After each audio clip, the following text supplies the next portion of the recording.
Tom he's a product, right? He's a guy that makes films, but when he joins a movie, he's unlike any movie star that you're going to have, because he joins very early as a producer to a movie. He'll read the script and he'll say in parts of the script, actually, I've done this before and I want to do it a different way. And it's great because he's then going to push himself to deliver the film in a different way, take the stunts and take the risk up a level. But it's also things that are interesting to him, but he's been doing it for a long time. But what's his approach? He's a leader, right? So it's like his business. So it's his own business. It's Tom Cruise brand. Tom Cruise is he's the man. He's the man. Well, he's the physical representation of a lot of work by a team. But he's the CEO, right? He's the guy that's on screen. But there is a big team behind him, and that big team have to manage a big personality. I don't think Tom's incredibly demanding, more than most.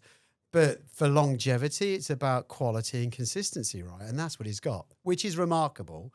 I always take my hat off to people that are throwing themselves out of aeroplanes and thinking about what the audiences need. And he also won't trade being a movie star. Like, he genuinely is one of the few movie stars that hasn't made television and those other things. He really, really respects what that is. So it's about focus. He knows what he wants. He has a sight on his objective, his vision, and he's going for it 100%. How does he bring the people around him towards that? I think it's Tom, right? Yeah. Tom is Tom. I mean, if you met him in the street, you would probably think he's a pretty average guy. But because the relationship is through the screen, like, everybody knows what Tom Cruise looks like. Obviously, he sounds different in different countries depending on whoever's doing the voiceover. And in Japan, I have had the same voice as Tom Cruise. That's the only thing we have in common, funny enough. But no, he's a pretty remarkable guy. But it's a big product. He's a big product. He doesn't take on too much. When he leans in, the production companies have to really support him, but he brings in a full team. The way that he's pushing himself so hard, first of all, mentally reading the script, preparing for a project, but also delivering on the day. Execution is everything. He understands that why take 6 takes, right? He wants it to be perfect.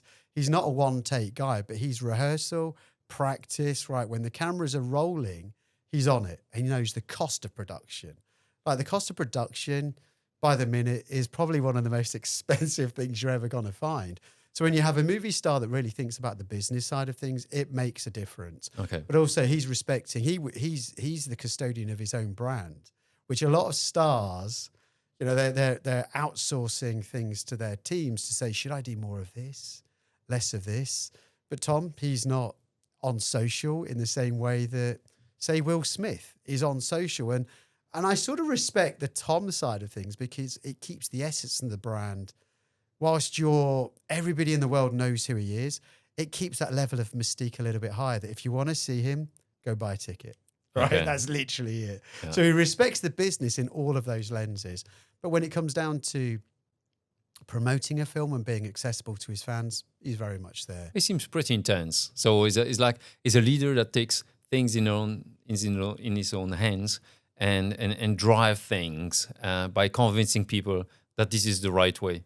And his team, of course, they work for him, but they still have to be convinced, right? So and at the end of the day, public follows. So I guess that there is something in his leadership style that brings him and the people towards the vision. Without doubt, he is ridiculously charismatic, right? And most good leaders are really charismatic, but listen to the teams around them. And he's that guy as well. He's listening. He's listening. He's taking the advice. But he's also thinking about, he's constantly in broadcast mode. So when he's working, if that's working in front of the camera, working the machinery behind the camera, working at a movie convention or going to see the movie executives, that's where I've had my relationships with Tom is really just at movie conventions. So he's always acting. But he's even behind the scene, he's acting. He's always thinking about that moment, and he's very different. I've seen a lot of movie stars in the waiting wings, ready to come out onto a stage and have that conversation. Tom's different. He's on 100% of the time. I'm sure it's very different when he's relaxing and drawing his energy from somewhere. Without a doubt, he's an extrovert, but even extroverts need a break. Yeah. A lot of actors are introverts and generate their energy and can play a character because that's where they draw that energy from, is being that character. He's the opposite. He's remarkable, genuinely remarkable. There are others too. I mean, Dwayne Johnson is a huge movie star, right? But he's like a huge character.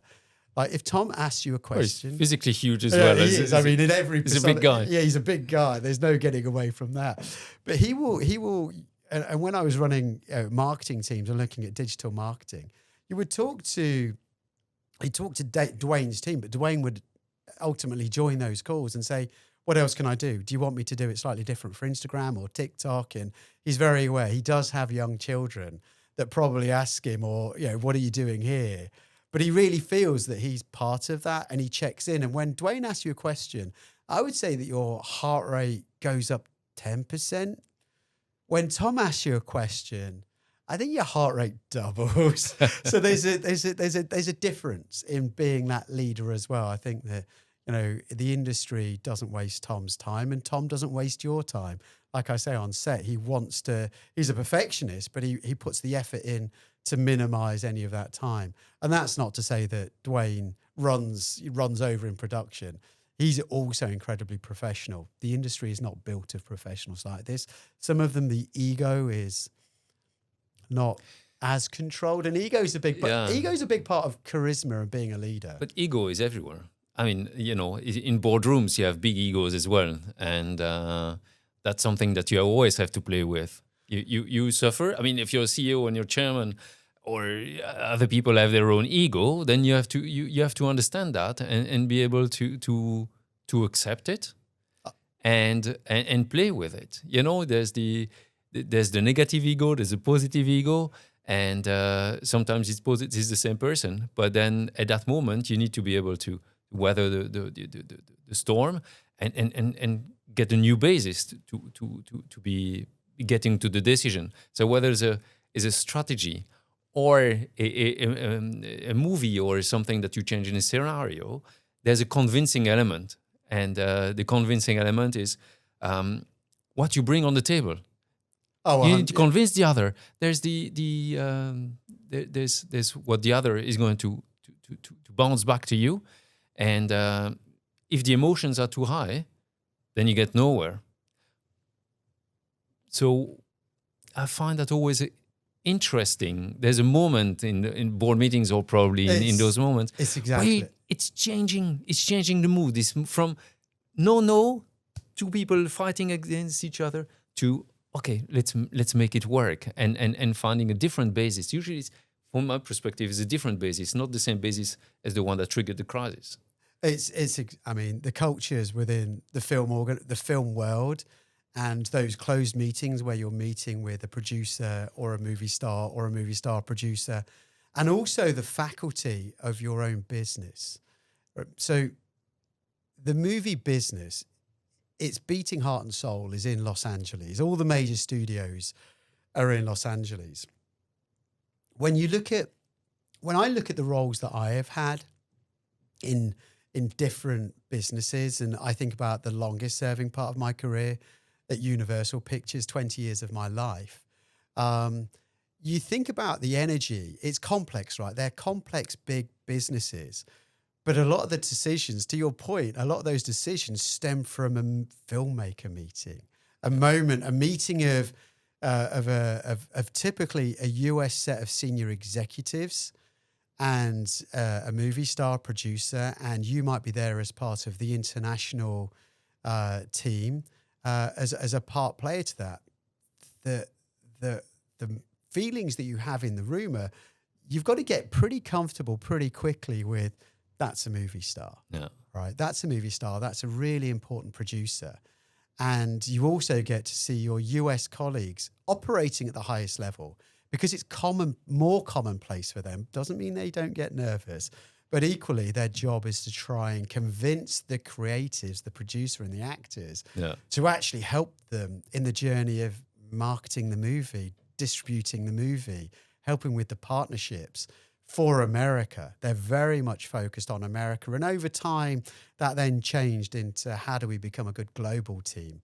Hence the inclusion of some international folks in the room. So those rooms are really important. Now, as one of the handful of people that's traveled to the LA meets to meet with those folks, and you're sat in the room, you can't be a passenger, right? Because if you think about not just the carbon footprint of getting there, or even the moment to bask in the glory or the light of being in those meetings, you're nervous. Why are you nervous? Well, first of all, movie studios have, like any complex business, your energies are focused probably in three ways, most likely three ways. First of all, as a department head that I'm managing upwards to that LA-based studio executive that have been around for a long time. And I've been around for 20 years. They've been around for longer, and they've seen so many different iterations of movies and scenarios. So you're always managing upwards. They're the same people that are on the email chains that when you're asking for more marketing budget, or here's a challenge, or here's a problem, that they're trying to solve. So you're not really yourself, the most natural version of yourself, right? In a room like that where you're thinking, these are people I manage up to. You become an actor. You kind of have to. You kind of have to really think about what's the performance of what I need to do, what's the fewest, smartest words that I can choose. And that's a bit of a challenge for me, I'm not going to lie. Because I take into the room the other relationships that I have in the job that I'm holding, right? So think about the energy also going downwards to the teams that I'm leading. And the team would have put so much work in for me to be at those meetings. So the preparation of comparative movies, or things that Instagram's doing or TikTok's doing, or any of the data digital trends that we want to try and talk about. Or maybe let's not do another intro for a cinema chain. Let's do something that TikTok have never seen before. And you're holding that idea in your head and you think, well, I can't let my team down, so I've got to represent it well. Not only representing it well for your team, but also managing outwards, right? From when you're in that meeting, you're managing outwards from the teams that you're leading that are not your direct reports. These are the people that are in the 50 international markets that have to release the movie. Yeah. So you're thinking, how do I respond and respect them and make sure that we can create enough focus on us to help with that? And that could be the agencies, or it could be the marketing director of South Korea or Japan or Mexico, very different cultural needs. So as you're proposing your question, and nothing's really pre-prepared, for these meetings with filmmakers, it's quite an open space. It's not prepared. It's not prepared. There is a degree of staging, but actually it's a creative industry. Yes, of course, it's a business, but creators want to also... So you need to improvise. You do. Okay. And you're thinking, you may have some notions of some ideas you would like to ask, but you've got to wait for the moment.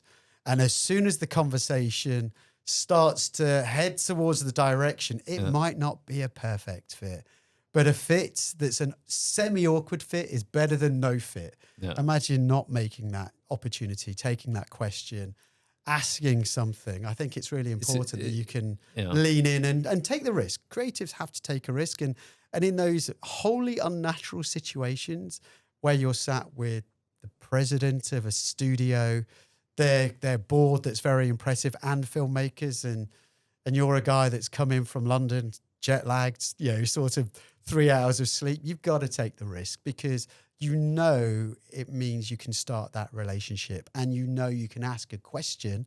And it's always good to ask a question, not make a statement. Imagine traveling that far to then go and make a statement that you make poorly.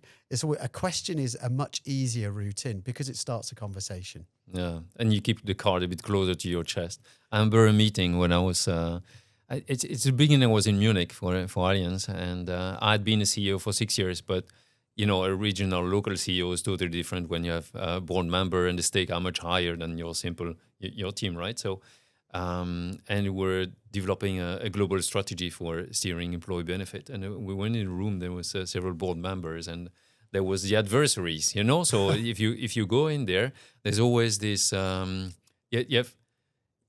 if you have a team of people, in whichever level it is, you tend to have people who have different views, different angle. There has to be, of course, they have to be behind the vision, but they have to be different. And if they always agree, then there is no competition between ideas, and it's flop. Basically, you can get it right, but you can get it wrong. But if the competition between ideas and between people, as long as it's healthy, it's actually it can grow forward. And this was the case there. The room was people which are the board of the holding. So there was the people were different views, different angles, different responsibilities. And when the subject I was working for came on the table, we were prepared. We're a team of people on our side, but on the other side, they were prepared as well, and they were on the opposite side, let's say, not necessarily completely anti the idea, but they didn't want to have the steering in the way that we proposed. So they came with their point and their argument, and what we needed to do is to get out of that meeting with a positive outcome, which happened, by the way. So, but everybody played a different role. I was playing the guy who was the project manager to implement, to develop the strategy and get the compromise. My boss was there more like the bumper, I would say. And I found that amazing because there was a moment in time where a gentleman with the highest responsibility took actually a step back from the table, circled around the table, and start writing on the board to be the mediator. And at the end of the day, if everybody has his role, and it worked. To come back to your point earlier, you can't just step back. You can't chicken out of this one. You got to represent. You have to be there. You have to be very clear, and you can't be too long. If you're too long, you just put them asleep, or they say is a joker or whatever it is. But the strategy has to be clearly understood, and if you know your place, the others will team up with you to get to the optimal result, which is something I think that's really interesting.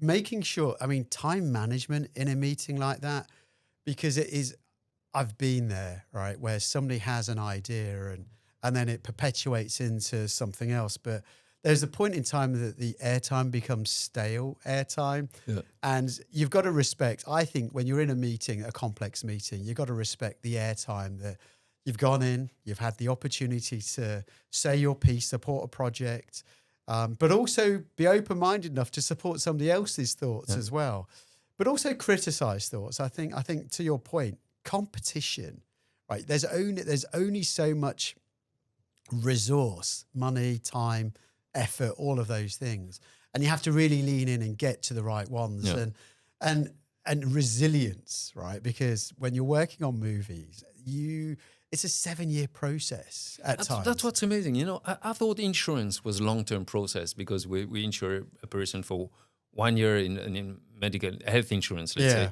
or disability. Also, you insure for a period of 1 year, then you can, change the contract or do so. And then the person can be sick for 1 year, and then you pay for 3-4 years. So I thought it was long. Like, cycles are long. But 7 years, my God. It's crazy. I mean, here's the thing. It's such a creative industry that a filmmaker that has decided to make this movie, and it's not a simple decision to say, decided to make this movie. They've been thinking about it with lots of things going on in their minds of when's the right time, how would I do this? And so they've lived with it themselves for maybe 5 or 6 years. And then they push it towards, here's a treatment, here's the initial idea on a very short read that they might share with a very close circle of producers, friends that say, I really like that. And then what if so-and-so was in it? How would this work? And so it shapes up into a script. That script, depending on how it turns out, they have to go and pitch it like any business. Yeah. They go and pitch it. They pitch it to movie studios. They pitch it to streamers. Movie makers typically want to go to studios just because it's the art of watching a movie in a cinema. No distractions. The phone is away. That is the perfect way to see a movie. It's not the reality of how most films are consumed today, but it's Yeah. the reality. I will But come back on that later. yeah, Right? good. But it's a really big thing that they have to really. So they might live with it for 3 or 4 years. Some directors live with it for 7 or 8 years, and then once a studio says, "Great, we're thinking about making this movie," they will ask their internal teams, a green light team, so to speak, to run the numbers. So first of all, they'll listen to the story. Hey, we like this story, really like it, but we're going to run the numbers, and the numbers are what films are similar to it. Right. So you start to build out the risk cases, Yeah. and you kind of call the base case, this is the most likely outcome. And you put a set of film titles that are 4 or 5 film titles that feel like this is probably the outcome.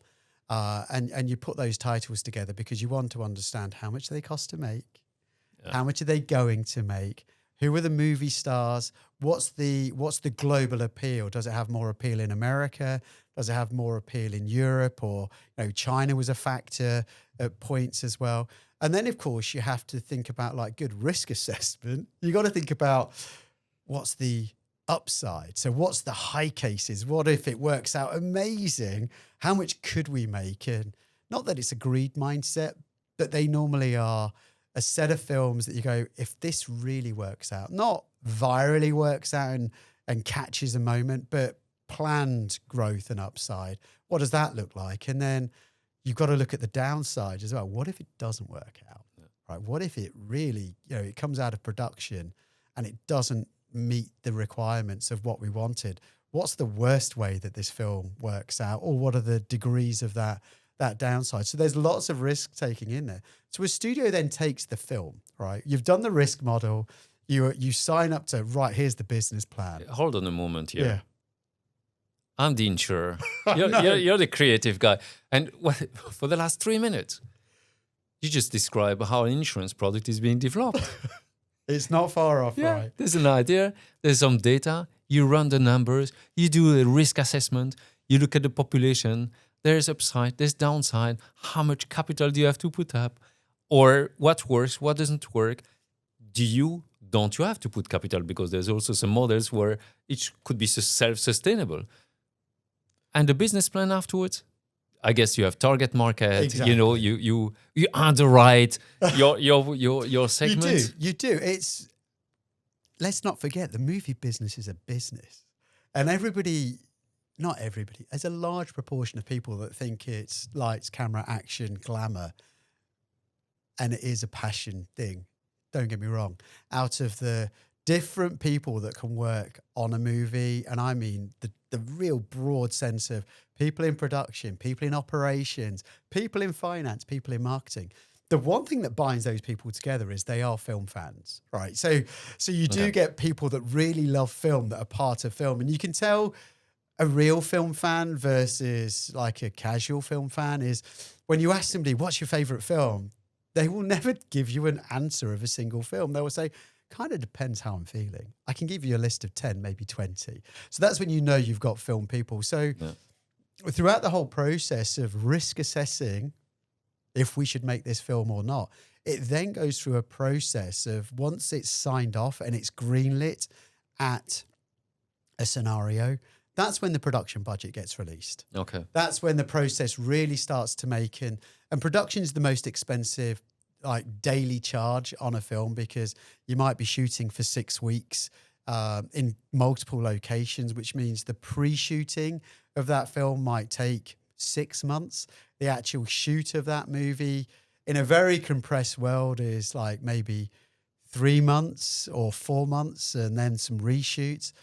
And then it goes into post-production. This is the hard job of any content creator is, well, that's a long story because films are long.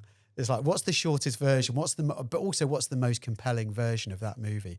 So it then goes into post-production where special effects are added, other attributes are added. And then towards the very end of that journey, which already from when they said, let's go make this movie, this could be a year and a half later or 12 months later. You choose the right time to launch it. Yeah. So then you have to pick what's the right release date for this movie. And a lot of production happens thinking about the right release date. When you're in the summer months, when you're in school holidays, there's lots of opportunity. When you head into the end of November, Thanksgiving, there's Christmas holidays still to play out across international markets. So they're the high points. And then you hit low points, right? Where you don't data, like you wouldn't date a horror movie in the middle of the summer because audiences want big, blockbuster, wildly entertaining films. Most horror films are scheduled around Halloween, the darker months as well. So it makes sense. So exactly. So you've got to make sure that the production process and the post-production process allows you to meet the needs of when you're releasing the movie. Do you speak about rollout? I mean, in insurance, it's like rollout. You just, go through all the process of product development, and then it goes through. Let's say in a big group, yeah. So a local product will be developed by the local companies. So it's like a top down maybe in the country, but bottom up for the group perspective, and then they get to have the product approved, and that happens at the center. So it's a bit like your green light team. Yes. And is done by various people. Does it mean the compliance, the risk requirement? Does it mean the standard? What does the group want to cover? What doesn't the group want to cover? Then there's the profitability element, all the scenarios. Yes. And then comes the moment where you say, okay, green light, but it's not the green light. There is There's has a to few work. staging posts along the way, I'm sure. Then you need to implement it at local level, And although a lot of things have already happened in identifying whether it fits in the process, in the system, do you need a new system or a new element, a new development, access to that development? You spoke about competition for resources earlier. In that situation, if there has to be a development, it's also a different budget. So it's the technical or the IT or digital budget that need to be granted as well. And so it's not only about product; it's does the whole machinery fit within this streamline. They're pretty impressive machines, though, And the right? rollout, the rollout's so critical, and the rollout, I would say, for a movie, because a lot of the process that has taken place, we've found the director, we've found the talent, we've got the movies in production. At no point yet has the team that's taking it to market has really been included, because it's all been metrics based, dollar based. What's the income? What's the outgoing? When you take it to those local teams, and that's why we have these film conferences where you bring in a movie star and you make them feel as inclusive as possible. Like So, they've been part as you of said earlier, they like the movie, so exactly the emotions needs to be there, right? Reason and it's hard work, right? Working in the entertainment business, it's really hard. So for them, it's great for them to feel part of it, but it's not on every movie. So often when the movie is either nearing state of, ready for the market, or we share it with them, always in English. It's rarely translated, because you wait until they say, let's translate it. So you show them the first cut of the film or the second cut of the film, and you wait for their reaction. And you're looking for two reactions. First of all, did they like it? Like, what's their actual emotional response to it? And different people react differently. A Japanese general manager will share his thoughts in a different way to a Mexican general manager, or whatever that might be. But once you step away from the emotional side of, I loved it, right? You then ask them the one question: what's it going to make in your market? Yeah. Right. That is the moment that will either validate the scenario that you created, or it doesn't validate it. And it can either the number they decide it's going to make X million at the box office in our country, and it's always in dollars. So sometimes the dollar fluctuation can make a difference. But typically they have to sign up to a number that's managed by a head office team. And I feel bad for them, right? Because this film has not been made for your country, and you're being put under pressure to love it like it was homegrown in Mexico, when actually it was more made for the European market. That's funny. Insurance, there's some similarities there, right. I can see. But it's people business. I mean, Yeah. we cover all my career. I covered people, so not things. People. Yeah. So whether it's life, investment, health, disability, or accidents, it's always very emotional things for people, because if you're sick, your health can't get more emotional than that. If you're healthy, Yeah. you can be doing stupid things or live unhealthy or eat too much or wrong or take too much risk. But when something's happening to you, then it's super emotional. And I guess you mentioned earlier about the emotion, So and because it's people business, and because it's covering people, the distribution.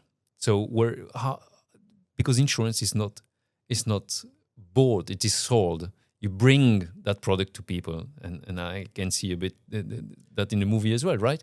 But you bring something, and the intermediary, they need to feel they can sell that. They need to have the ability to transfer that emotion to their client, to say, look, you need to buy this product because it's going to help you somehow. And there's a trust element and trust is based on an emotion. Do I trust that guy? Do I trust that product? I'm sure in Am your I going industry, to pay lots of money to get that coverage and to get nothing for the next year or two and trust that something's going to happen? Trust is a huge thing. In your industry, I would say that it's bigger than the movie game, obviously, because what's the risk to the consumer? You pay, on average, $15 or £10 in the UK, or prices are going up across Europe. But the risk isn't so big. But actually, it's also the time that you're taking to get there. So trust's a big element, but also for the movie machine, right? So if I'm thinking about the general manager that's now watched the first cut of this film and has to think, oh, who am I going to sell this to? Yeah. They have to think really, they normally will do it in collaboration with their sales team and their marketing team. Yeah. And often they will get a chance to watch the film with them, the movie with them. And they will say, well, who can we sell it to? Is it the older audience, the younger audience? What are the different segments of that? And Isn't that the same everywhere? Of course. Just let me rephrase this. If a film is being developed, there's been some focus group that say, okay, we're going to target this audience. So you're saying that once the film has been, all edited and in a final product, it could be something else. Oh, for sure. So you use, data points. I've been around the industry for a long time. And even before I was in the industry, my first degree is in engineering. So I kind of really like the art of the number at times. Mm-hmm. So you will break a trailer. So think about a movie trailer that you see on a brand new film that you know nothing about. A studio, when they break that trailer, it's a very, very precise art form. That first of all, even taking a movie down to that first trailer, it's taking that filmmaker's baby they carried for 7 years and cut it down to something that's 2 minutes long. The filmmaker has to say, I'm okay with that going out there as a piece of marketing. Yeah. Right. So it's a huge emotional departure for them. And then the responsibility for the studio is, let's make sure we break this as broadly as possible on multiple platforms, ideally in cinemas, of course, so people get to see it in a darkened room as the film will be consumed. But that's a very small percentage of the number of views you get on the first trailer. Yeah. It's normally, of course, on social media, YouTube, and then YouTube, thankfully, on television is the same landscape. But when you're thinking about mobile phones, you've got to flip it, and it's now vertical, so it crops off quite a lot of the story. So when you break the trailer, you break it against multiple audiences. You spend a lot of money on multiple platforms. You break it, and then you wait for it to go live. When it goes live, and hopefully all the technical sides of getting it on platforms work well, it then becomes not just a marketing piece, but a research piece. So you break it against multiple audiences, and then you look at how the movie trailer performed against those audiences. Did the older audience watch it through to completion? Was it expensive to get them to view it on YouTube? And you have your own baseline data to say this was successful or not successful from an audience appetite point of view. And when you do that, you can redirect. Exactly. So you can do that. So it's not like there's a product and there's the way the media that is being used to push the product towards the client, and then you can see the reception of the client and you can adapt it. You give the audience what they want. Okay. So a movie that I worked on a while ago, Secret Life of Pets, the first trailer. So we don't just look at how a trailer performs from the number of views or solely, or the engagement rate in terms of did they watch it to the end, did they watch the first 20 seconds, sorry. But you also look at the commentary, the social commentary. Okay. And it's not new, it's been around for a while. So even Secret Life of Pets, in the very first trailer, there was a lot of social commentary around, I really love the poodle that's headbanging, and so he became part of the marketing campaign, but he plays a very small role in the movie. So when people bought their ticket, they kind of liked that there was this headbanging poodle called Leonard, but actually it was more than that. That was just part of the world. You give audiences what they want, typically. And sometimes a movie trailer becomes its own collateral to break through the competitive noise around movies.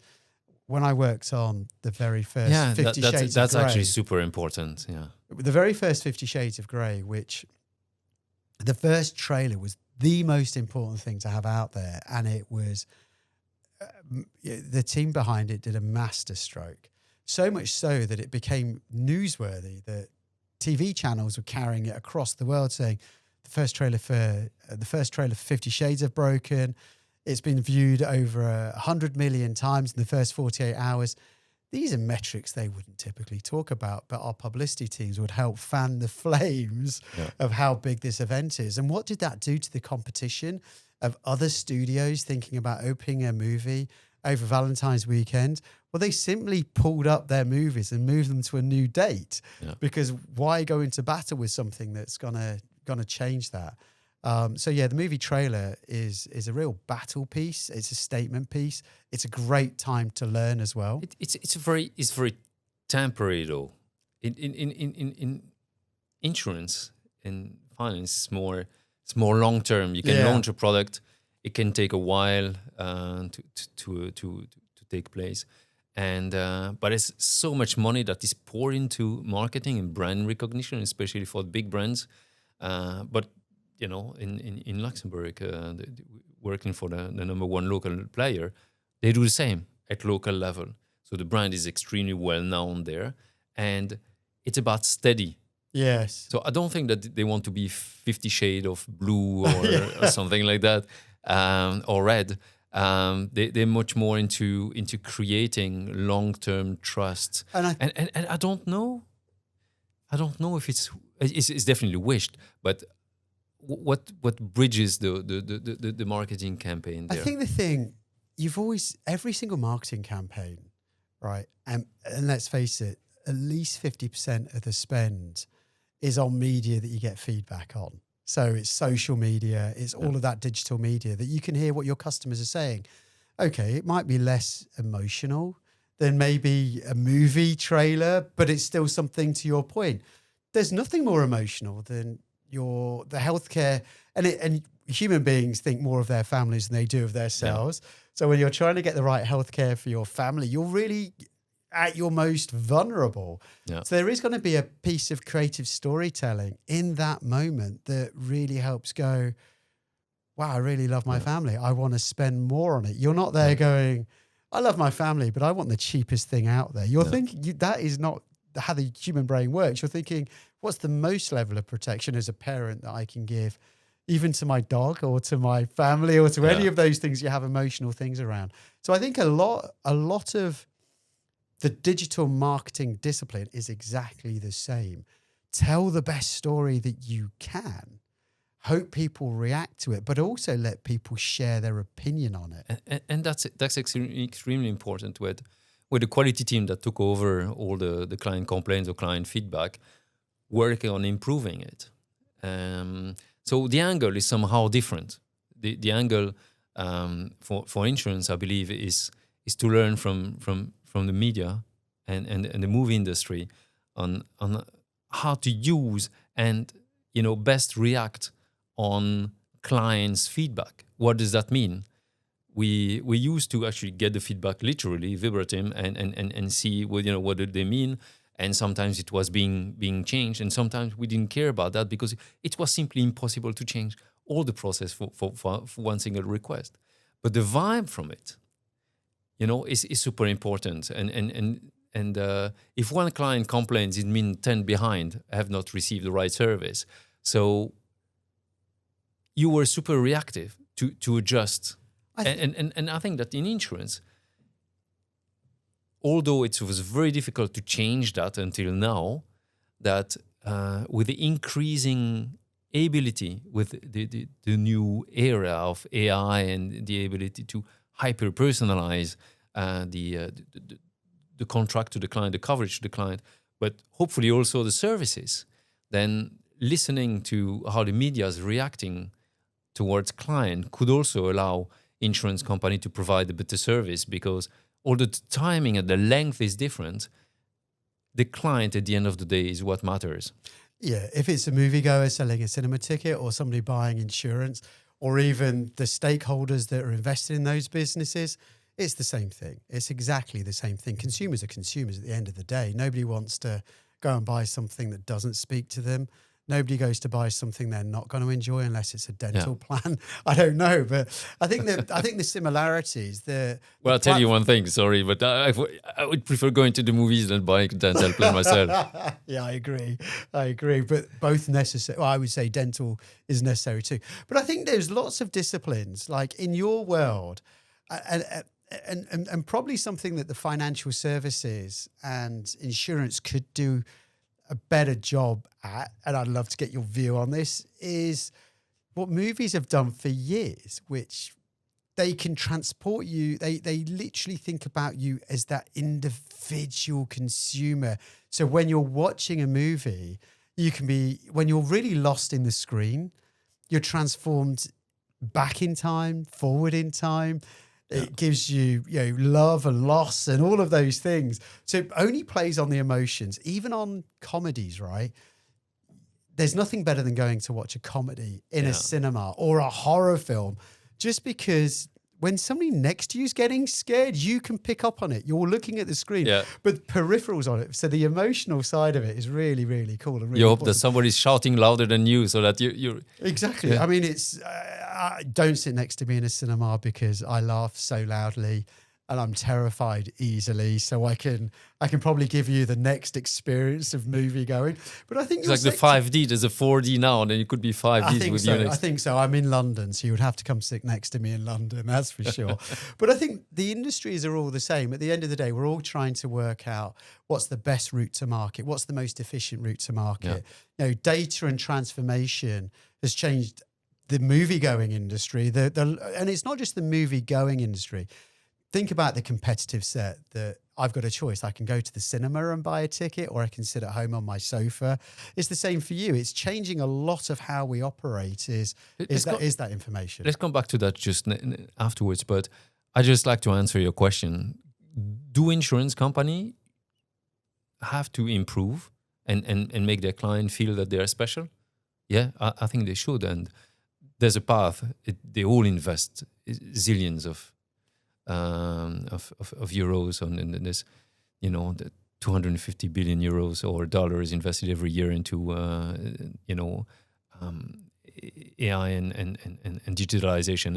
And why do they do that? Is to create a better service to the client, is to be more efficient, is to be quicker for the clients, is to be able to develop a better product for the client, and more and more. It's not only about the insurance product. Is what everything is done next, before, and after what we call the claim. So basically, when there is a problem, and that the insurer has to pay for it.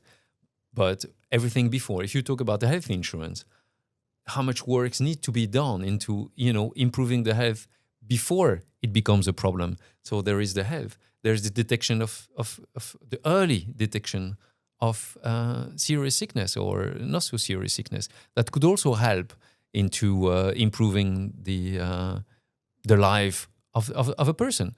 Of course, you'd like to have a beer or maybe a French fry or But isn't that better to know that you could have diabetes and still enjoy a little bit of it instead of having from one day to the next, a life-changing event that needs to avoid all those things? I completely agree. The entertainment industry doesn't have to carry the same amount of pain, right, and weight. Well, except for our movie, that's really fun. For sure, right. So, for your industry as a whole, it's not as bad as, say, real estate, where nobody really likes estate agents or realtors. But there is often a time that I don't know. but there's often a time that that people think, can I will they really pay out? How do they really care about me?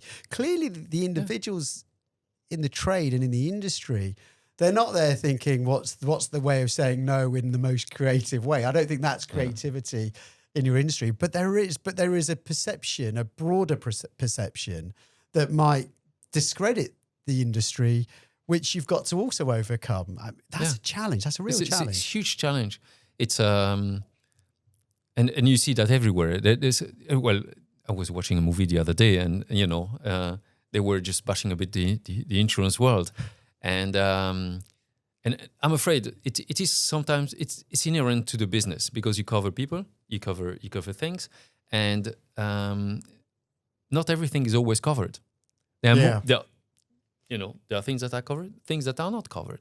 When it's not covered, it can be a drama for the people. So it's about making sure that when it is sold to a person, a contract is sold to a person or to an employer who wants to cover his employees, then you have to be very, very clear about what is covered and not covered. And when you decline a claim you don't want to pay, you also need to be very clear about that. And it happens to everybody. If you have an insurance, you think more or less that is covered, but you don't have all the details. So how can you be clear?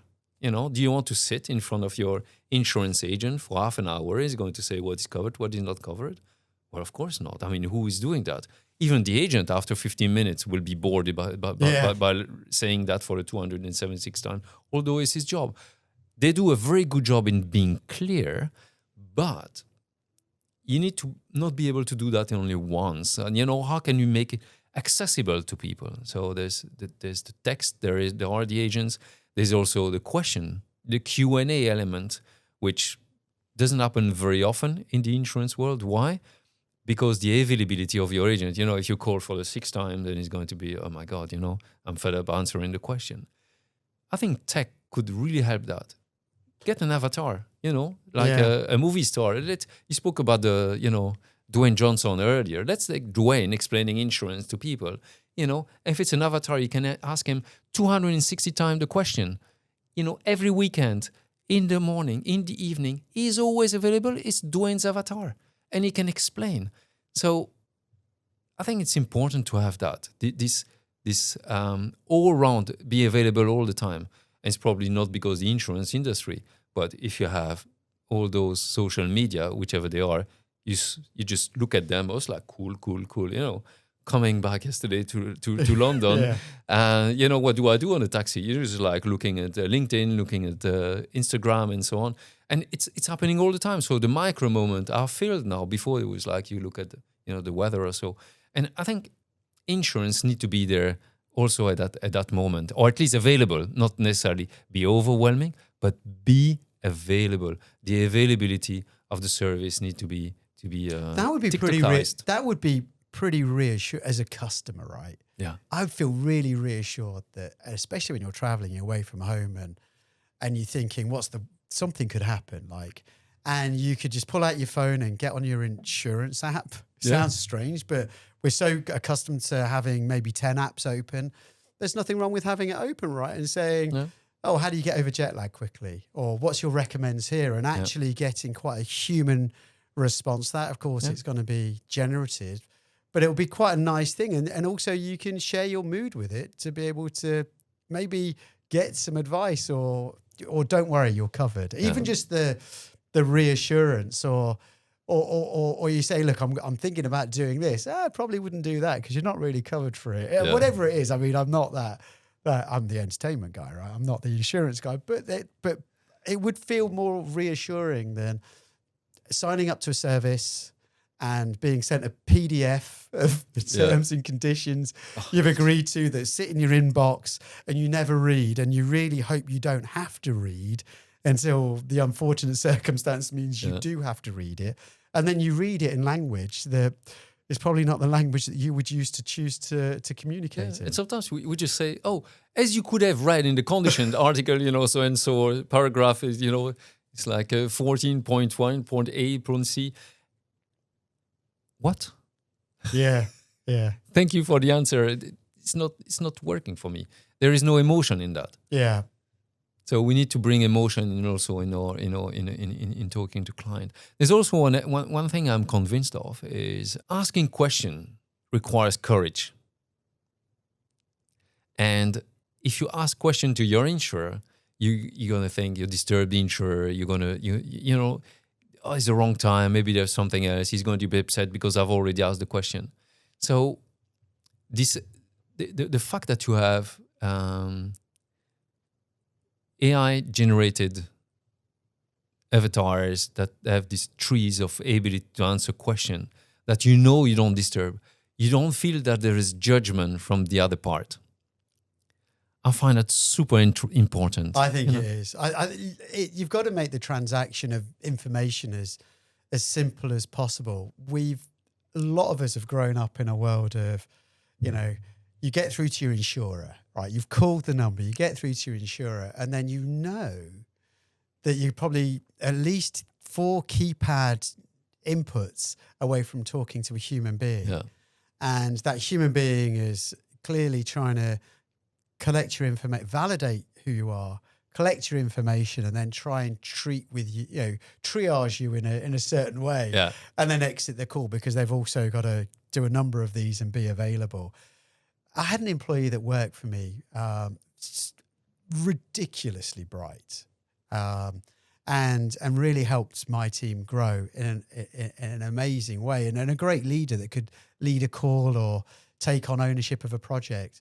But in her personal life of buying her first London property, she was terrified of talking to estate agents, and ideally would only have to do it online and use an AI agent. In the same way that she said, I've chosen my bank because there are no human beings that work at my bank. Because the questions I have, it would take me half an hour to get through to them. And I'd be so nervous that I thought it would be like a one question thing. So it gives, there's actually less anxiety at any time of the day to go and ask that question, right? Yeah. Well, that's very interesting. Good example, Buck. Thank you. There is one thing we need to come back to. You spoke about, we spoke earlier about agents, insurance agents. And we didn't go to it, but there was insurance companies launched their own online firm because precisely this. There's some clients, they don't want to speak to an agent, to broker, whether this is representing. Basically, they don't want a human being. They just want to be very quickly there. They want 100% availability at any time. Yeah. And if I'm just looking at what you said earlier about, the movies, Netflix. Oh, wow. It's you said, at home or going to the movies. You have Netflix, but you have zillions of those. There's Disney and, how do you fight with that? It's Netflix is an amazing organization, but when you look at, I'm going to start with the numbers, right? I'll start with the numbers and try and break it down because to a lot of people, you're going, I'm going to watch a movie tonight, right? So the currency is, I want to watch a movie. So it's either pre-planned trip out to go to a cinema, or I'm going to sit on my sofa and watch a movie. And to the consumer, they're the same product, but they are far from the same product in how they're created, right? One, which is Netflix. It's a subscription model, obviously. Over 300 million subscribers worldwide. Lowest subscription is Pakistan, where it's like $1.05. Highest subscription charge is Switzerland, where it's over $30. And so if they have 300 million subscribers and they own the distribution network, they own the platform, And then if you look at the amount of money that they generate, including advertising services, it's around about $39 billion a year. That's what Netflix earns, right? Consumers don't care about that. But when you look at how a movie studio operates, and there's a blend of major studios, mini majors, and indies, they're competing for a much smaller share. They're competing actually for about $30 billion of box office sales versus Netflix at $39 billion. But when you take the $30 billion and break it down, the studio doesn't earn that money because it doesn't own the distribution platform. Exactly. The cinema chain does, right? And the cinema chains are different. You can go in the UK, you can go to... So the 30 billion, they cover the income for the studio and for the cinema Correct, that's chains. the tickets, that's the global box office. So that could be an amazing cinema with beautiful lighting, sound and screen and great beverage options, which you have to pay more for, and snacks, right? Or it could be a really aging cinema in somewhere in Europe where it's only open certain hours. Oh, I know one is in the cellar. Exactly. You go down. It's terrible. So really, when you look at that 30 billion, half of it goes to the platform, to the cinema and the chains, because they're typically in downtown locations to be part of a city centre, or they're shopping malls as venues that are more of a destination. Like they do right in Dubai nowadays. Exactly. So it's like a commodity. It becomes a commodity. Without a doubt. So now you've got all of the studios aiming for $15 billion of income, because half of it has gone to the cinema chain groups. So now you've got a very competitive situation where you're all trying your best to get to $15 billion of income. But here's the problem, right? When you think about the consumer thinks, well, it's the same product.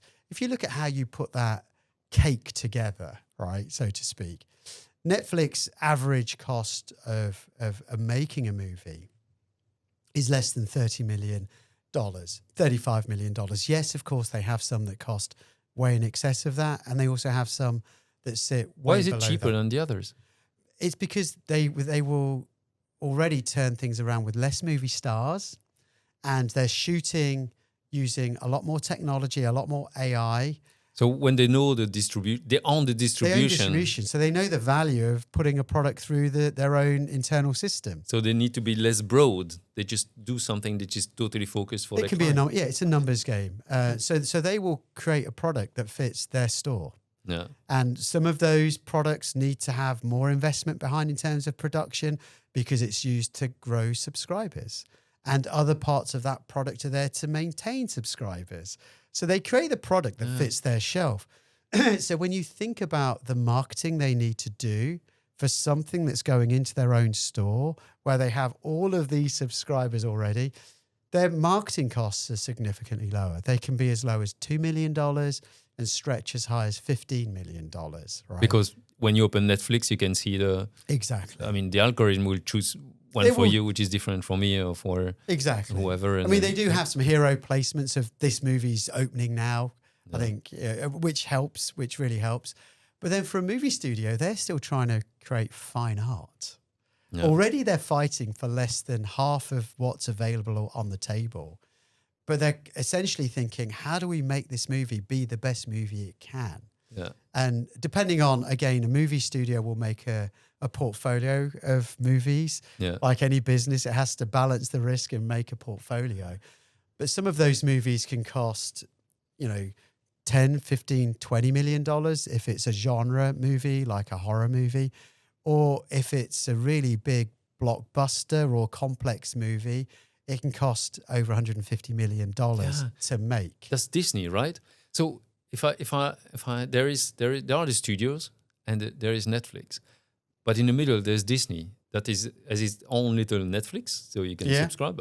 I have it personally, but they also have those super blockbuster movies that bring 1 to 2 billion for release. The Avengers was them, right? Yeah, the Avengers. I mean, they created that cinematic universe to exactly help launch their own product. I think they self-criticize themselves as well, which is we maybe made our films too accessible.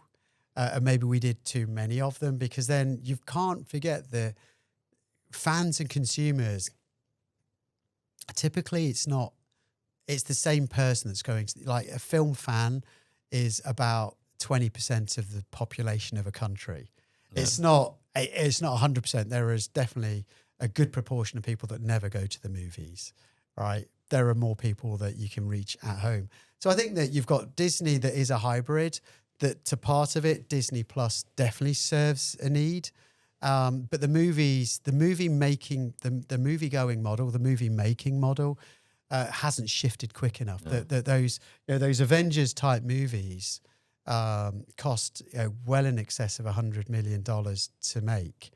And then you've made the film, but then you think, well, we've got a distribution platform in Disney Plus, but let's not make it available at the same time as it being in cinemas. We have to respect the window, as they call it. It's called the window for income. It's interesting, isn't it, how studios are reacting, or there's a new entrant that disrupts the whole industry, and some of them will just react differently.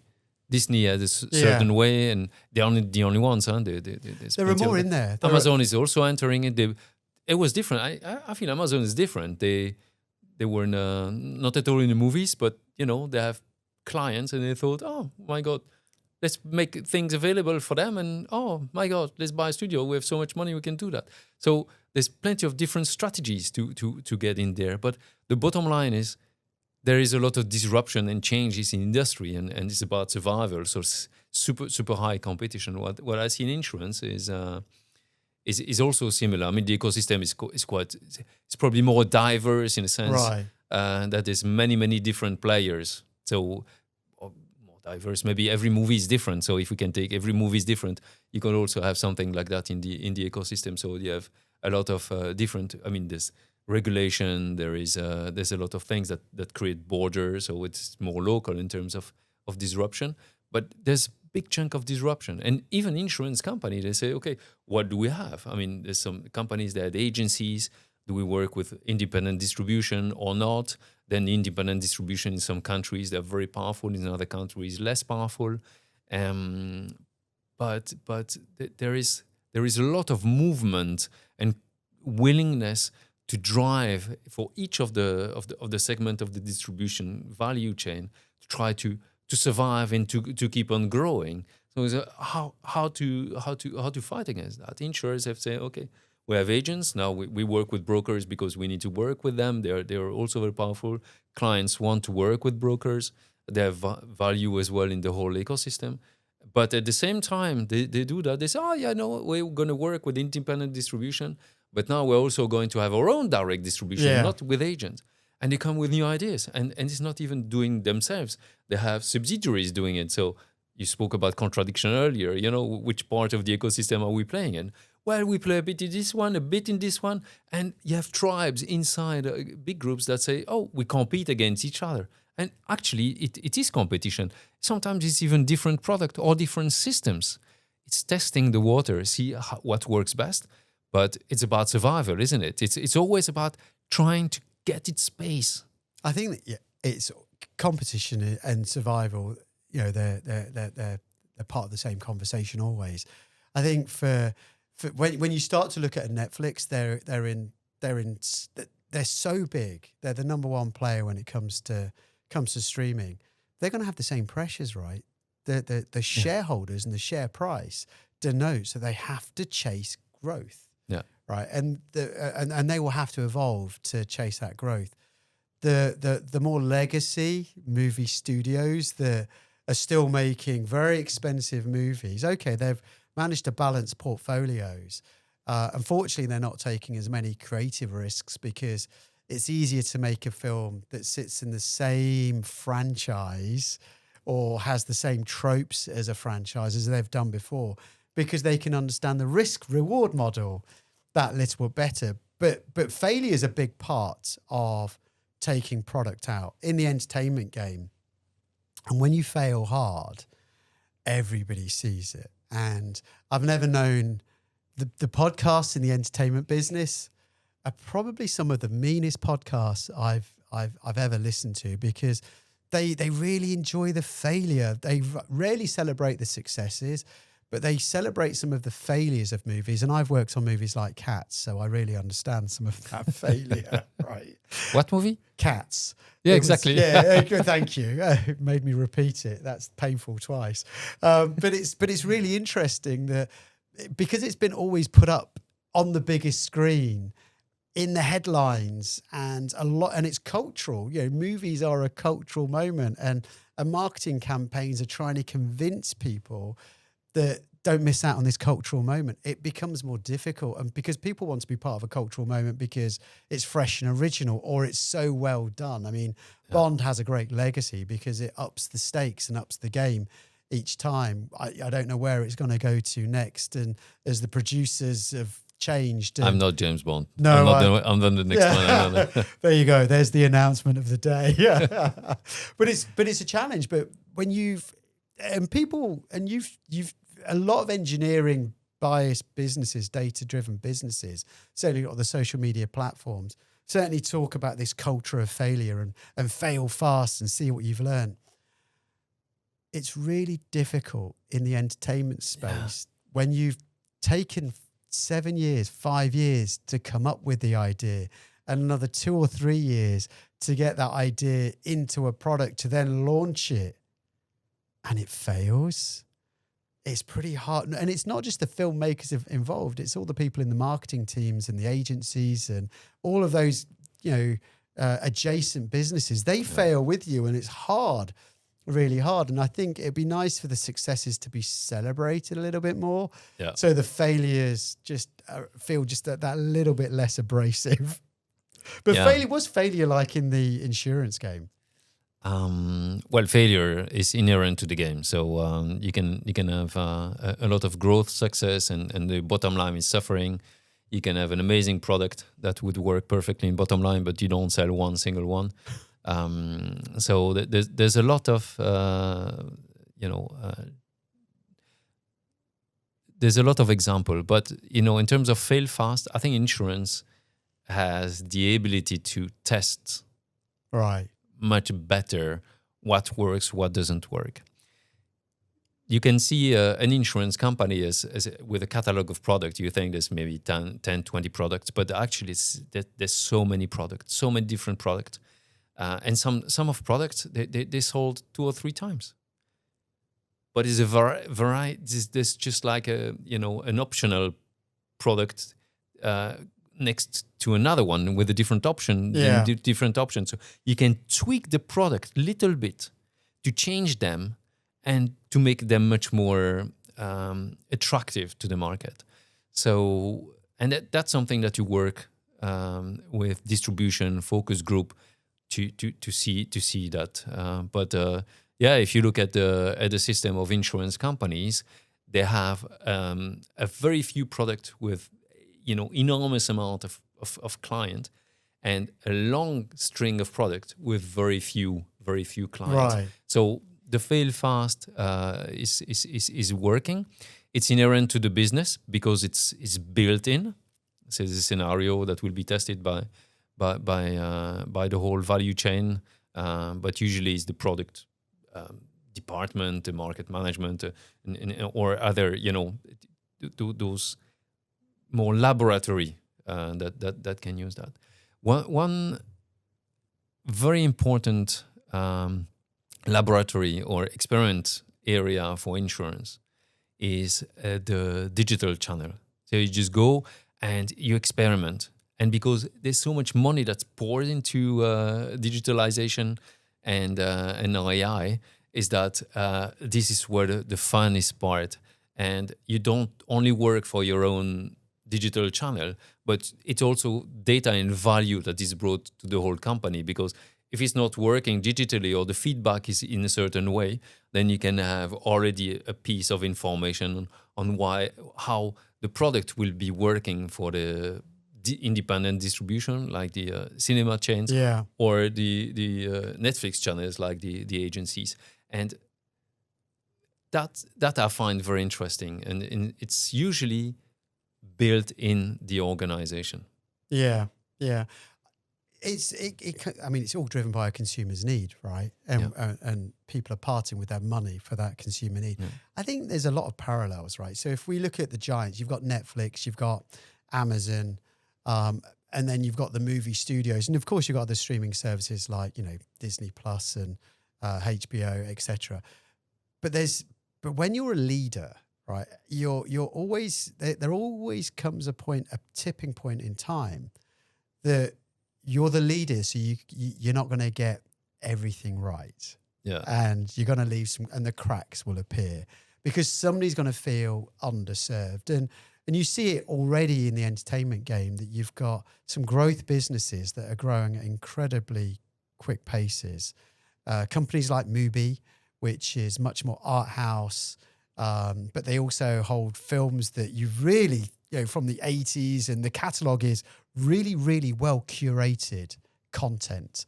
And it starts to identify with you as this is really a place I want to hang out because it just feels very tailored. And at the same time, you've got platforms like Crunchyroll, which is Japanese anime, that actually have a brilliant business model in how they take the entertainment vertical and move it not just about be a subscriber, but actually you can see our content and watch these ads, and you can also buy the merchandise through their interface.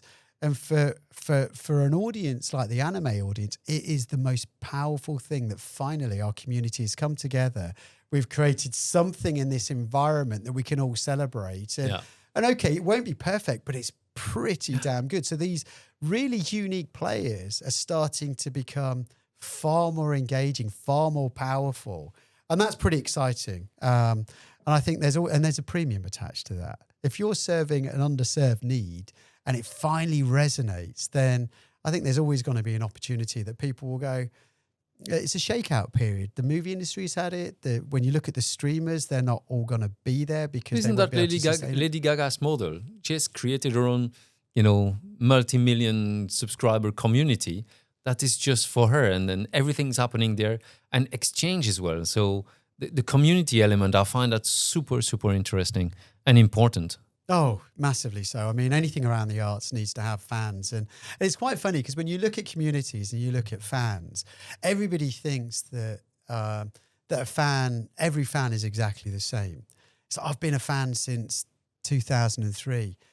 And it's really, when you work when you understand what fanship really is, it's really exciting because actually you monetize the new fans more than you monetize the old fans. The old fans have had a relationship for 10 years with your content or whatever that might be, or that world or that experience. The new fans that are relatively new to it, it's like when you meet or you go to a new restaurant and you become a fan of that restaurant, and it might have been around for a while, but you're going, oh, it's amazing. And everybody you meet, you tell them it's amazing. So the power of that new fan actually is bigger than the old fan because they amplify the noise. Yeah. But when you become a new fan, you forget about your old restaurant where you're going to, because at some point you have to choose, right? Yeah. So that's a danger. It's something big insurance group do. So community. So there's the local community. There is, in Munich, there's a big insurance group. They have a stadium. They sponsor the stadium of the biggest German club, right? And that's the magnitude of the name recognition. Of course, is the number one insurance brand in the world, but it's also community. It's close to the people of the town, of the region. They're proud of that club. It's like sold out every game, and even more than that. So it's part of the community. And if you're part of that, if you create that ability at a scale which is extremely broad, so not only in one region or a country, but multi-country, created a community maybe per segment. Our movie fans would just go into that segment. So you also have the Star Wars fans that they all they have tattoos and but it belongs. So you belong to a community, and the health part. There's all those. There's a South African that's not anymore South African. I think it's Vitality.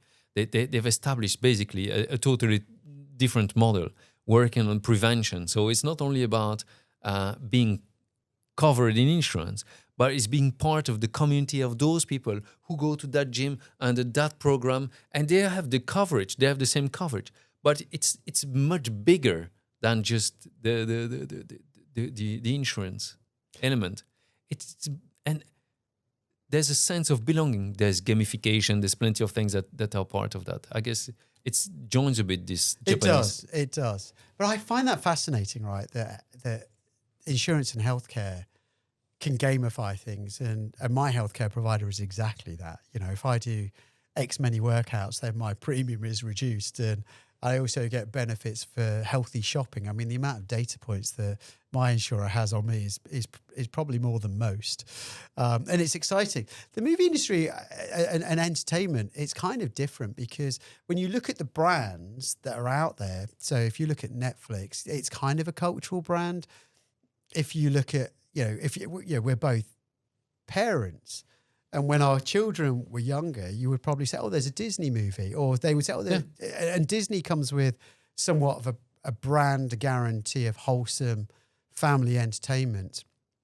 It's about the only studio that has it, because you don't really go, "Oh, there's a great Universal movie," or "There's a great Warner Brothers movie," or "There's a great this." Yeah, I've confused them all the time. Yeah, so they are. But Disney is the only one that's managed to do that, because we were kids. We were kids. It's been there such a long time. It's formed very early. They have the theme parks, of course. Universal has its theme parks too, but it's a full manifestation of it. I mean, Disney has its stores, or had its stores.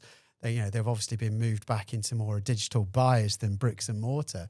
But it's one of those brands that is known and to a degree trusted, albeit some of the content that they produce now, you would kind of argue that it's not really on brand, but that's the pressure of needing to have enough content for audience types that you have to persevere with. So they've had to adapt as they go, and they've sort of in a way segmented communication so they can still protect the brand that is known and trusted, but also tell enough stories that your Disney life cycle, when you get to 18, you stop becoming a Disney fan. Actually, they can work out a way of engaging with you continually. Yeah, we're back on it. Yeah. So there's things for the whole family. I mean, so usually it's family, but there's still things PG-16 or things like that. Oh, absolutely, absolutely. As they will always work out. I mean, when I was a kid, if you were 13 and you wanted to go and see the better movies, which were normally aged 15, you had to try and remember the birth date that you had agreed with your friends outside. You weren't really asked for ID often. And then there would be a lady in the ticket office, typically a lady in the ticket office that felt like she could have been somebody that works at your school. And you would and they would just look at you and give you the stare of, that makes you 45 because you've forgotten the birth date that you would agreed outside. But there are lots of things in age. Don't do that in insurance, though. You don't know. I think that would invalidate probably the policy, right? Yeah. But it still happens. I mean, kids are still buying. It's got a bit more sophisticated, but cinemas are so understaffed that it's the things that I did as a 15-year-old. Of course, as a 13-year-old, still happen. You can't get into the higher rated movies. You go buy a ticket for the lower rated film and know that it's roughly the same time, and you watch 20 minutes and slide into the other cinema. But I respect that. I mean, obviously I respect it because it just shows that you love the movies. We will cut that one. No, nobody should see that. No, we won't cut it. No, but it just shows that people love movies, and they'll find a way. Passion. They'll find a way to cut through what they perceive as red tape to get to it. Yeah. Hey, look, another one. Data. Yes. So data has been there for a long time. You're an engineer. I'm an engineer. We started with that even before knowing where we're going to land. The amount of data has always been available, but never used, because although it was there and available, transforming it into a usable availability was very challenging. But for recently, there's been much more ability in calculation power and the ability to mine data, a much better way for our industry to actually get something meaningful out of it. Before it was nice to have it. There were trends, we could do graphs, but now it could be meaningful. So how deep is the data use in your industry? Oh, the data. So it really depends. So when you own your own architecture, like Netflix, you have a much deeper, richer vein of data that you can see what people are watching, how long are they watching for it, do they rate the shows afterwards, what else can I serve to them? So it can be a lot more tailored and a lot more customized to your needs and wants. But the downside to Netflix is they don't spend much money in advertising, which is where the studios really benefit, because they're in the advertising world of, when they're spending half of their budget in digital, and you can read a signal from that. And with the right data tracking, you can see which Instagram post led to them then going on to either consume more content, or ideally with more data tagging, you can actually see them get to the point of transaction at the cinema chain. That relationship stops when you get to the cinema chain, unless you have some sort of data agreement with that cinema chain that we can see how they've gone all the way through to transaction. So there's a little fight for data. There's always a little bit of a relationship required. And that relationship needs to become more normal more quickly. Because then it means that you can get your consumers' data much more readily available. It's so important for us. It's we worked with TPA, so it's basically the insurer is not doing all the work; it delegates part of the work to a servicing firm, and the key for the insurer is to get the data and use the data to be able to see what the trends are in the cost of whatever we cover, and be able to adapt. So you change the product, you put limitations, or you increase the price, or you reduce the price, which because of inflation usually it doesn't happen. Usually it's trying to go up, but also it allows an insurance company to take action to prevent, as we spoke earlier, or to negotiate, or to limit the cost of some reparation or medical procedure also. Or mutualize them. Anyway, there's plenty of techniques that can happen. But it only works when you get the data and you work either with a third-party administrator, or if you're a big group, you have your subsidiaries. But putting all the data together is always a challenge. When you manage that, you have a competitive advantage over the others because you know what's going on. And being able to create proper assessment of those data, so much data.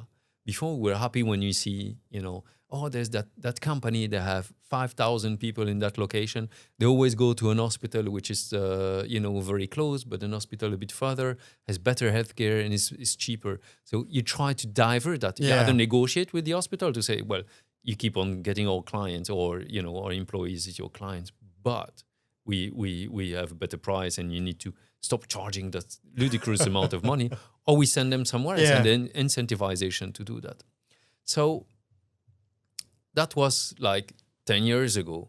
But now you can start using the data to actually improve the health of those workers. Of course, the hospital stuff is done and so on. But start taking different action, which brings us closer to the client, have maybe a sentiment of community, but creating something which is helps to avoid that there is a claim happening.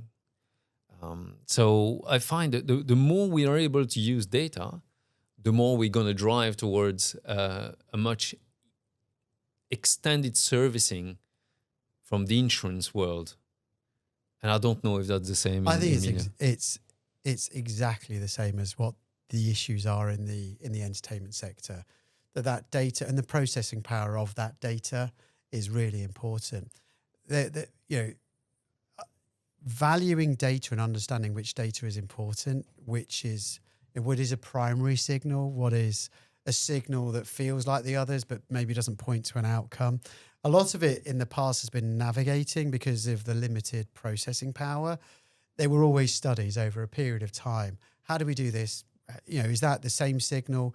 There's always a need, especially when you're working through an intermediary like a media agency, a digital media agency. they will often add a series of metrics, so many metrics to your business. Yeah.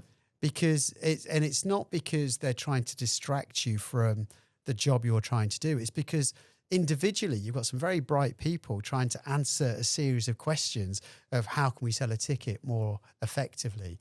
But just by asking that one question, the interpretation of that question or the biases of that question to the 3 or 4 people that are trying to answer it in their way might mean that you end up coming back with a serious amount of data that quite a lot of it, whilst it's complementary, it's like, well, which are the 3 things that really make a difference? It's like, we've got 21 pieces. It's like, okay, well, let's simplify this down. The question was this. Yeah. If these signals are genuinely unique business driving signals, fantastic. If these are, complementary signals, let's remove them. That's when processing was at a lower level. Now that processing can be significantly higher. Yes, you have to write the prompts to make sure that they're valid and understood, and the key ones you can run the trend analysis quicker and really look for any of those changes and trends. So it's going to be super exciting. I think that it will be exciting. It's going to put more pressure, I suppose, on a media agency to prove to a client they understand the business, because agencies have always been an extension of the client's workforce, because the clients can't go and ask for more headcount. So you end up having more people in your agency team and offsetting it into the marketing budget, right? Yeah. So they've been a parallel team member, but it won't take long for the right technology partners to partner up with clients to say, actually, the way that you run your business, and it might not be the major consulting groups, the 4 big consulting groups. It might be something a bit smaller. It might be something that can be a little bit more tailored. It's going to be difficult for clients to build that capability in-house. They would normally like to look at a service or a product and then trial it for a little while and then take it to full utility. But I think the most important thing is it's about the utility. And I think that clients all want to understand their customer better, what they like and what they don't like. And it's the things they don't like are probably really important, because it's about then adapting the product to make sure that they have a better relationship with it. So you have to also be very, very precise with the data. That if you analyze a big set of data in insurance, I'm just taking that because it's, you have, the data that you select will be, to train your model will be a smaller set. So there will be bias in it. And then you will add data and you need to access to more and so on, and new development, and now you can access more data, so etc.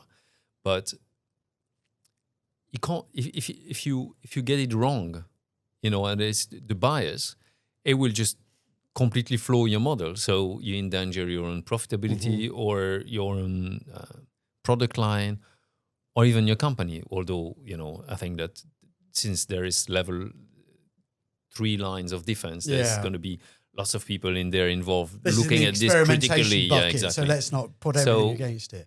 But it could suck up a lot of resources for a no result or wrong result, which we don't want that. So precision is also important. Yeah. So, but I understand it's the same thing. It's the same thing. It's exactly the same thing. And I think if you look at all the social media platforms that are out there and all the data that you can pull from those, I sort of said that movie studios, when they break a trailer or any part of a campaign, if it's digital investment, then they can draw back a number of signals from that, from the audience or whatever that might be. But it's trying to rationalize that down into how does that help this movie right now? Yeah. And also what's the learning that we can take into the next movie? And that's where the dividend really plays out. And it's going to be more compressed. Yeah. So it means that they can learn from some of those mistakes a little bit quicker, or even offset some of those mistakes a little bit quicker. Obviously, audiences across the world are similar and very different all at the same time. Yeah, and taste culture, and censorship and culture, it can play a huge role. So it's about making sure that the data and those biases, are respected, or protocols are set out so that data can be consumed.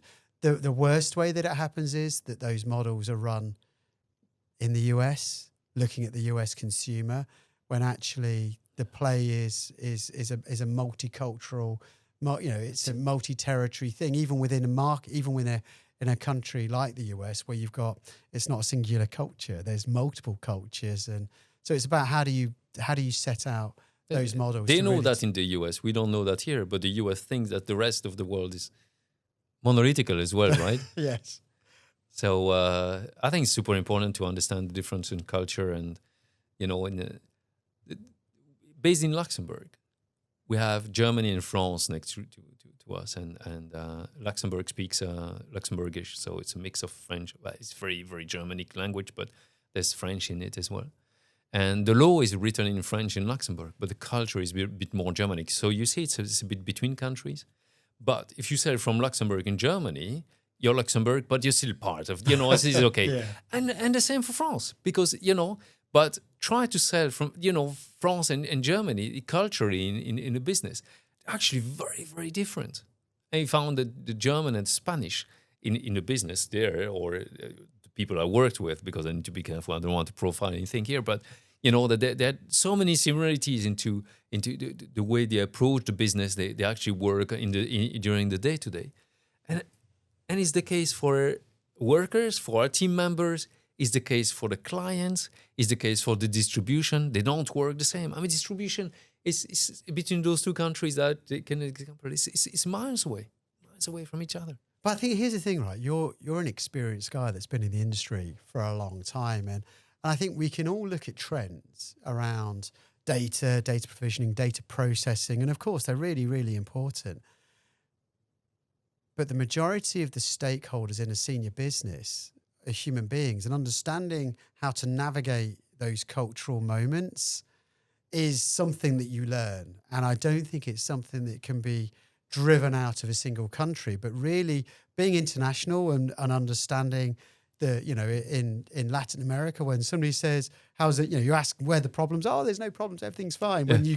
When you listen to really the texture of how they're saying everything's fine, and then you can highlight an issue and they go, oh yeah, that has been troublesome. Yeah. So you'll never get a hard, this is terrible. In other markets, you will get a very, in Scandinavian markets, they'll be very abrupt with you and tell you that things are not working out. But I think as a leader and an international leader, it's really important that for yourself in those sectors that people have, and also the people beneath you and adjacent can say, wow, there's a lot of wisdom there. And I think that's one of the things as we go through disruption and digitalization, I think people are always looking for a leader that's Absolutely. been there and can navigate, calm waters and stormy waters. Work together. Yeah, I think that's so it. That's the creating a team that is able to do that, but understanding the environment and this awareness is so critical.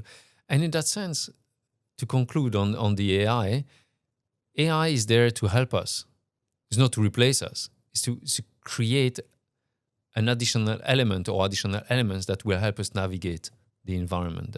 I do believe that. Oh, I agree. I think it will help us achieve a number of things that certainly even in the entertainment business that we just didn't have the time, because you're working on 3 or 4 films at the same time, and agencies and people that have your data sets, it can take 6 months to get a meeting in to talk about it, when actually you can surface the information that much quicker and make change while there's a chance to make a change to make some more money, or there's a great set of learning for the next project that actually feels not too dissimilar. So I think it's a really good empowering piece. But I also think that the narratives around it need to be a bit more friendly and less weaponized at times. Because sometimes I think that there are certain aspects that can antiquate or exclude people, but I think those models just need a bit more time. Exactly. It's very much the infancy. But the key is that emotion remain. Oh, absolutely. And trust in it. Then both industries will survive.